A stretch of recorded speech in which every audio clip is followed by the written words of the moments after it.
pero yo en aquel momento y el equipo que estábamos necesitábamos saber la realidad de lo que estaba ocurriendo allí, de lo que estaban sacando, de lo que se estaba descubriendo. Y en aquel momento, pues ellos nos dan unos datos que son auténticamente brutales y además demoledores con, bueno, pues con todo lo que estábamos haciendo de la Atlántida, de esa investigación. ¿Por qué? Pues porque los datos nos llevaban siempre a Platón. Siempre estaban describiéndonos cosas que El Platón relato de Platón. contó en Timeo y Critias. Hombre, hay que pensar una cosa también, es importante. Platón no estuvo aquí en ningún momento de su vida. Sí, al final a Platón, él se lo cuenta. exacto. Esto es como si a mi bisabuelo le contó a mi abuelo una historia, mi abuelo posiblemente a mí me la cuente a su forma y yo Sí, lo del resulta... el teléfono roto al final. Exacto. Entonces, hay muchas cosas del Timeo y Critias de Platón, como por ejemplo las medidas que se dan de esa Atlántida, que no son descabelladas, porque Platón cuando se está refiriendo, hay que saber diferenciar muchas cosas del diálogo de Platón. Platón está describiendo, en primer lugar, está describiendo Europa, porque la Atlántida era una cultura, la cultura de los dólmenes, los megalitos, que se extiende por toda Europa y el norte de África prácticamente hasta Egipto. Ujú. Hay dólmenes por toda esa franja. O sea, si yo te dijera a ti que en Egipto hay dólmenes, hay dólmenes. Y eso era una cultura que se extendió por toda esa zona. Además, habéis viajado, por lo que has dicho en otros programas, Exacto, sí, a sí. Egipto a investigar todas estas cosas. Exacto. Entonces, ahí tenemos una cultura. ¿Qué ocurre? Que dentro de esa cultura, como Europa a día de hoy, vamos a imaginarnos Europa, dentro de Europa está la península ibérica, España está dentro de Europa. Te está describiendo un país también.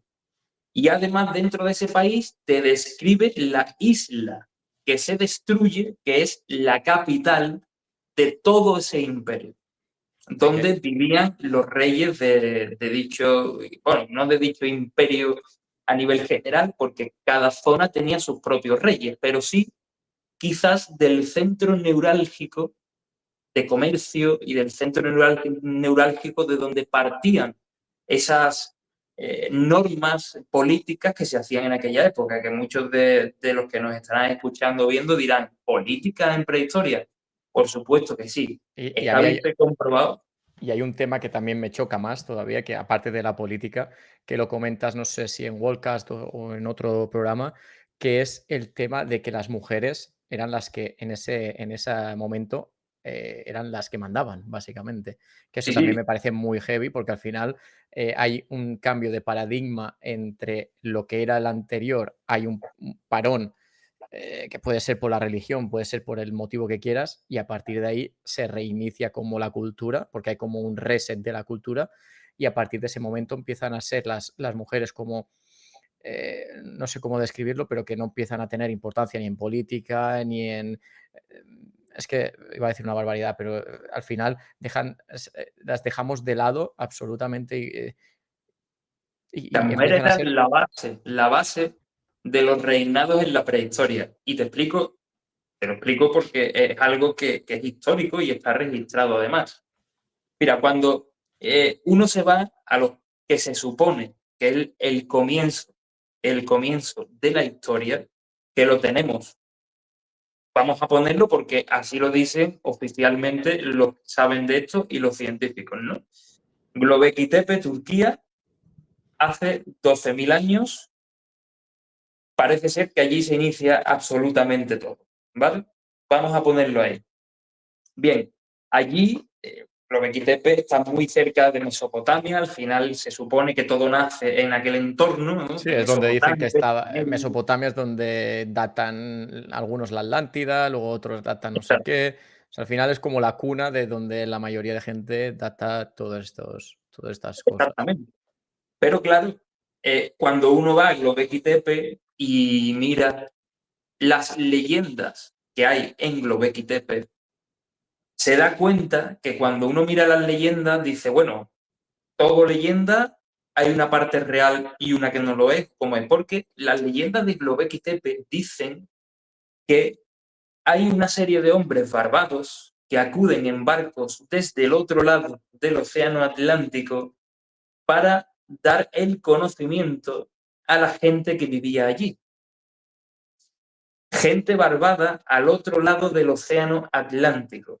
Y eso lo cuentan las leyendas de Göbekli Tepe. Después, además de una catástrofe natural. Es algo que, oye, lo cuentan como leyenda. Además, os voy a dar un dato. Lo llamaban los Akkayus. Los Akkayus eran esos hombres barbados que venían en barco con el conocimiento de la navegación, de la astronomía, de la agricultura, absolutamente de todo, para impartir ese conocimiento allí, en Göbekli Tepe. Eso es lo que cuentan las leyendas de Göbekli Tepe. Pero es que estas leyendas también se cuentan en Latinoamérica, en Mesoamérica, en toda esa zona de allí. Eso lo he escuchado yo Son, también.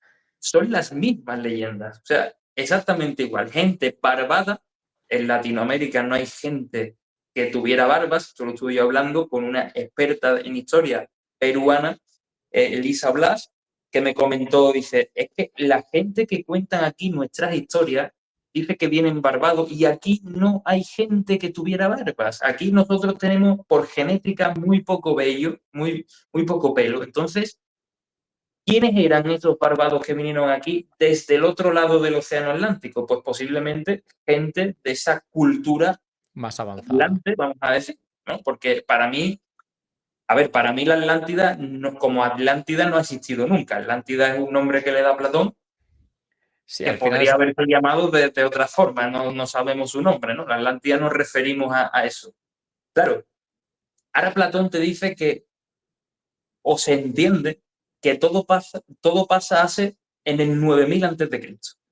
Antes de que Solón acuda a Egipto, es decir, os pongo en contexto.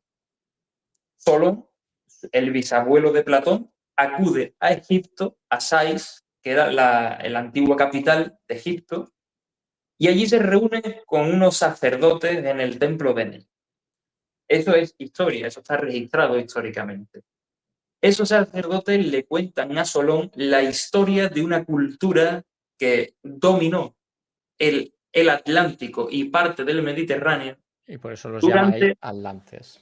en otra época, exactamente. Y que esa cultura desapareció, ¿vale? Lo tenemos ahí. Le dan una fecha, le dicen que hace 9000 años, le dicen esos sacerdotes a Solón.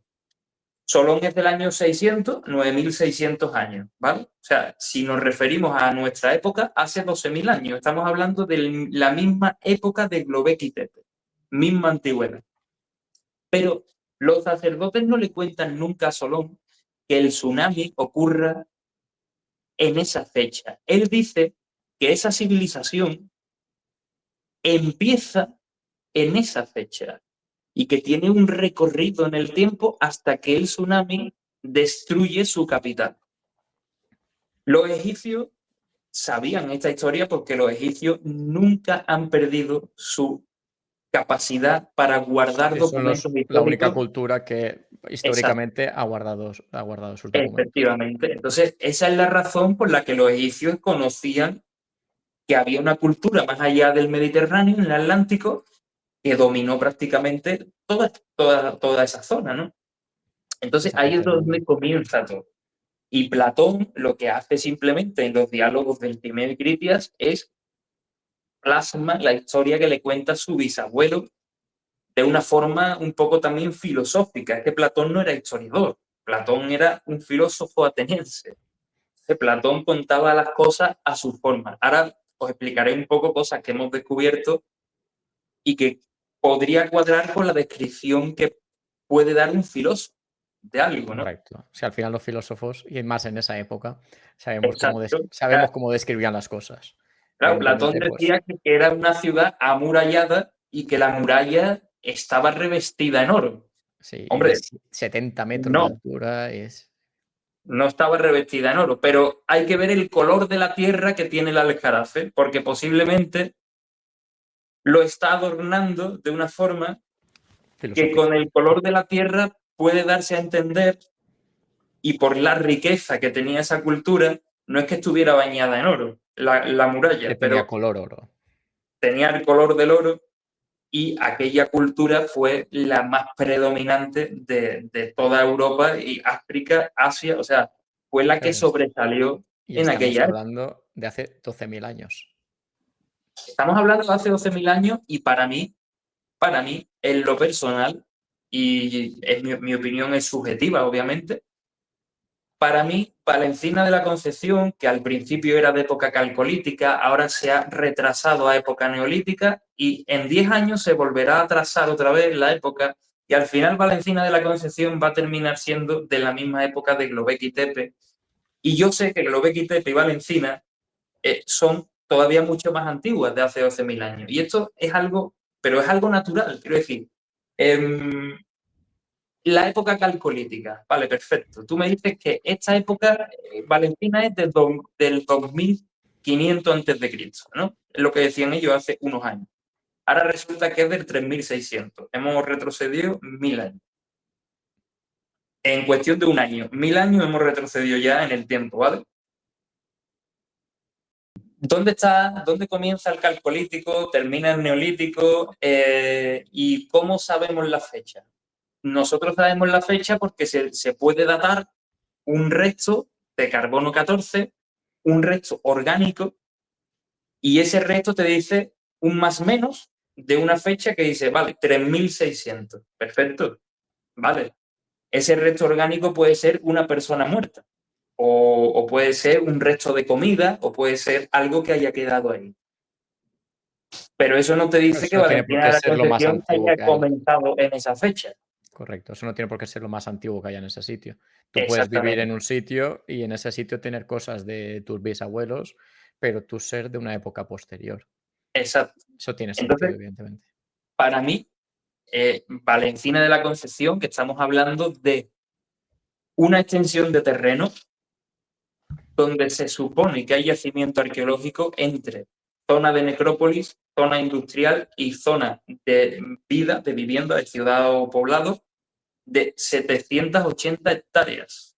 Estamos hablando de, si nos ponemos a calcular, no sé cuántos campos de fútbol, pero podrían ser unos 900 campos de fútbol Si es la mayor necrópolis, ¿no? aproximadamente.